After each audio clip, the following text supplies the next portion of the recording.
Hello दोस्तों, कैसे हो आप लोग। स्वागत है आपका आपके चैनल प्रिंस अड्डा में। दोस्तों आज हम लोग यहाँ पर देखने वाले हैं DELED थर्ड सेमेस्टर का हिंदी का मॉडल पेपर। दोस्तों यहाँ पर मैं आपको बता दूं कि इसमें आपके 5 नंबर के बहुविकल्पीय प्रश्न आते हैं, यानी कुल मिलाकर आपको 18 क्वेश्चंस करने होते हैं 1 घंटे में। ओके दोस्तों, 60 मिनट में आपको 18 क्वेश्चंस करने होते हैं।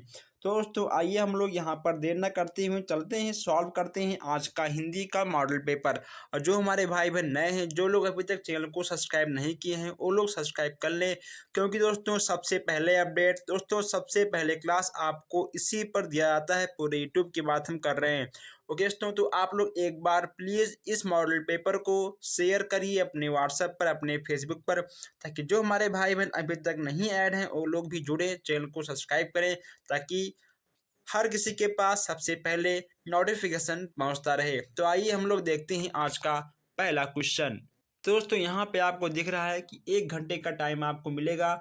इसमें आपका 25 नंबर का पूर्णांक होता है। ओके दोस्तों, आपको अति लघु उत्तरीय प्रश्न बस केवल 30 शब्दों में और लघु उत्तरीय प्रश्न आपको 50 शब्दों में लिखना है। अधिक मत लिखिएगा, वरना आपको नंबर तो उतना ही मिलेगा कि उसके केवल आपका टाइम खराब होगा। देखिए, पहला आपका है कि परशुराम की प्रतीक्षा के रचनाकार कौन है। जयशंकर प्रसाद जी हैं, या फिर रामधारी सिंह दिनकर जी हैं, या प्रेमचंद्र जी हैं, या फिर महादेवी वर्मा जी हैं। इसमें आपका क्या होगा। दोस्तों यहाँ पे देखिए आपको उत्तर दिख रहा है, इसमें आपके हो जाएंगे रामधारी सिंह दिनकर जी। ओके दोस्तों, यहाँ आपका सॉल्व पेपर है। ठीक है, चलिए हम इसके अनसॉल्व पेपर आपको बहुत पहले तो करा दिए थे। अगर आप कहोगे तो उसका लिंक भी मैं कमेंट बॉक्स में पिन कर दूंगा। ठीक है, चलिए सेकंड आपका है कि प्रत्येक शब्द में प्रयुक्त उपसर्ग आपका क्या होता है। देखिए दोस्तों, उपसर्ग आपका क्या होता है। ठीक है दोस्तों, तो उपसर्ग आपके आगे लगते हैं। कहाँ लगते हैं दोस्तों, ठीक है, आपके आगे लगते हैं। तो इसमें आपका क्या होगा, इसमें आपका हो जाएगा, ठीक है, प्रति, यानी आपका होगा प्रत्येक। ठीक है दोस्तों, प्रत्येक में आपका उपसर्ग प्रति है। नेक्स्ट यहाँ पे आपका है तीसरा कि शुद्ध वर्तनी का चयन करिए। अब यहाँ पे आपको शुद्ध वर्तनी का चयन करना था कि आखिर सबसे शुद्ध यहाँ पे क्या लिखा गया है। तो दोस्तों इसमें आपका ठीक हो जाएगा ज्येष्ठ। ठीक है, ज्येष्ठ आपका दा वाला बिल्कुल सही हो जाएगा। जैसे यहाँ पे आपका है कि संस्कृत के वे शब्द जो हिंदी में ज्यों के त्यों प्रयुक्त होते हैं, वे शब्द आपके क्या कहलाते हैं। संस्कृत में वे शब्द जो आपके ज्यों के त्यों प्रयुक्त होते हैं, वे शब्द आपके क्या कहलाते हैं। तो यहाँ पे आपको दिख जाएगा, ठीक है, तत्सम रूप। दोस्तों ठीक है, आपका तत्सम रूप होगा। ज्यों के त्यों वाले जो आपके शब्द होते हैं आपके तत्सम रूप में देखने को मिल जाते हैं। नेक्स्ट यहाँ पे आपसे कहा गया है कि निम्न में से संयुक्त व्यंजन नहीं है। दोस्तों इसमें से आपका कौन सा नहीं होगा। अगर बात करें आंसर की, तो दोस्तों इसमें आपका ज्ञा, ठीक है दोस्तों, इसमें आपका ज्ञा संयुक्त व्यंजन नहीं होगा, लेकिन ये आपके तीनों कहीं ना कहीं संयुक्त व्यंजन के अंतर्गत आते ही हैं।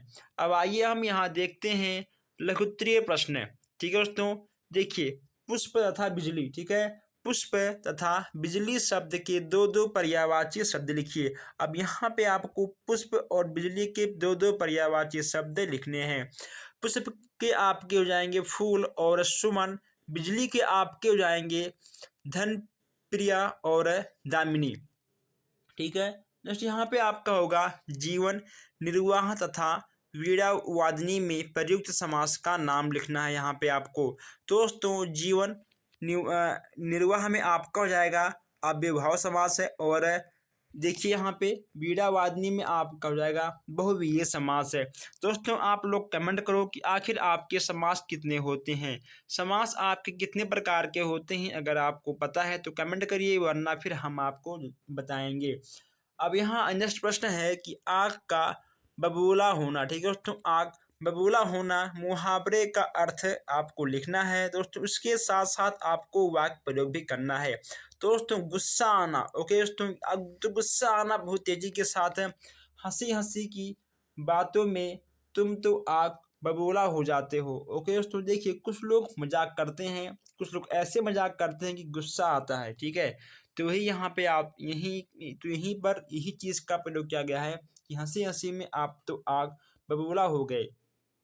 नेक्स्ट यहाँ पे आपका है कि अनुप्रास अलंकार का एक उदाहरण दीजिए। यहाँ पे आपको अनुप्रास अलंकार का एक उदाहरण दिया था दोस्तों, चारुचंद की चंचल किरणें। ठीक है, चारुचंद की चंचल किरणें, इसमें आपका चा वर्ड, यहाँ देखिए आप लोग, ठीक है, यहाँ देखिए आप लोग, चा वर्ड की आवृत्ति यहाँ पर दोस्तों कितनी बार हुई है? ठीक है दोस्तों, 3 से 4 बार हुई है। ठीक है, चारुचंद की चंचल किरणें, यही आपका एग्जाम्पल हो जाएगा।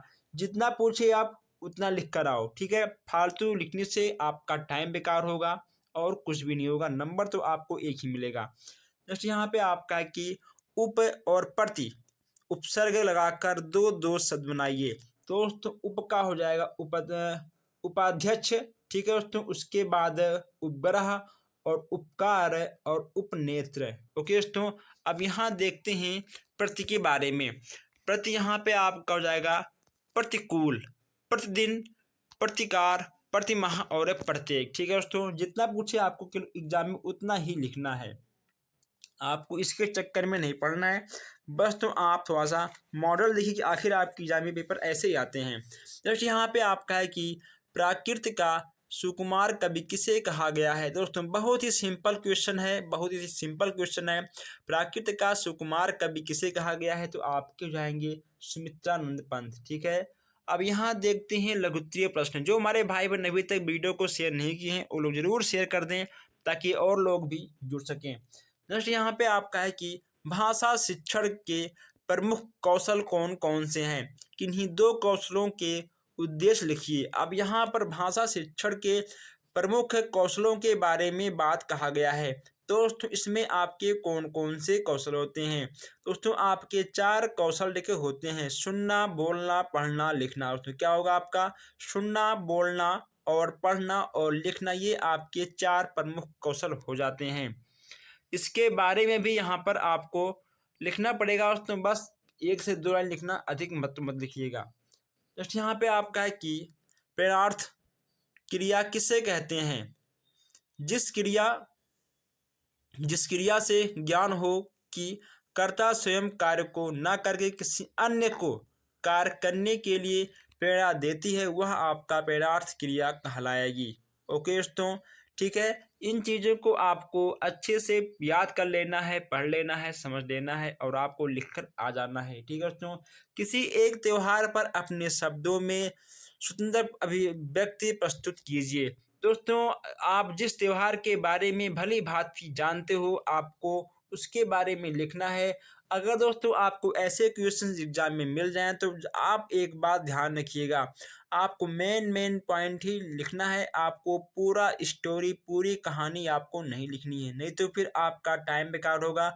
बस केवल आपको एक ही पेज में सारे बातों को ख़त्म करना है। ठीक है दोस्तों, अगर आपके पास टाइम है, आपका लिखने का स्पीड तेज़ है, तो आप इसको 1.5 से 2 पेज में भी लिख सकते हो।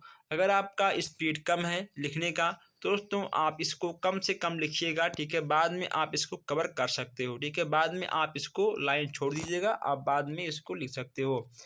जस्ट यहाँ पे आपका है कि भाषा शिक्षण में मौन वाचन के महत्व को स्पष्ट करिए। अब यहाँ आपको भाषा शिक्षण में मौन वाचन के महत्व को स्पष्ट करना है। दोस्तों बस केवल आपको 4 से 5 पॉइंट ही लिखना होगा। ठीक है दोस्तों, अधिक आप मत लिखिएगा, तो जो आपको इसमें आसान लगे, ठीक है, जो आप याद कर पाओ, जो आप समझ पाओ, आप बस केवल 4 से 5 पॉइंट को लिख लीजिएगा और आपको उसी को लिखकर आ जाना है, आपको 2 नंबर मिल जाएगा।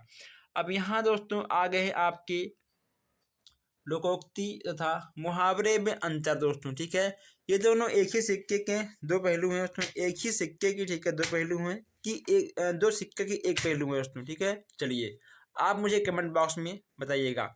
देखिए आप इसको एक बार अच्छे से पढ़ लीजिएगा कि इन दोनों में अंतर क्या है। ठीक है, आपके समझ में आ जाएगा। अगर समझ में नहीं आएगा तो आप कमेंट करिएगा, हम आपको फिर से नेक्स्ट क्लास में समझाएंगे या फिर आपको हम कमेंट बॉक्स में ही बताएंगे, क्योंकि आपके पास टाइम कम है, पढ़ना बहुत ज़्यादा है, कुछ घंटे बाद आपका एग्ज़ाम होने वाला है।